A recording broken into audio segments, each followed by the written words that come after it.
Hi friends, welcome again to MALogics, where we learn daily math tips and solve math operations. The question is 8 minus 2 parenthesis 8 minus 2. Can you solve it?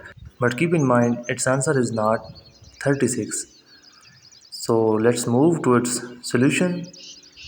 Friends, for such type of math operations we have to apply to the rule of PEMDAS, which you know very well, that parenthesis has higher priority over other math operations. Write 8 minus 2 as it is, and inside parenthesis 8 minus 2 gives us plus 6. In our next step, again parenthesis has higher priority, so we will multiply this minus 2 with 6. 2 times 6 are 12, which gives us minus 12. 8 minus 12 gives us minus 4. So this is our final and correct answer for the statement given above. If you enjoyed this video and learned something, then must hit like and subscribe button for more upcoming videos.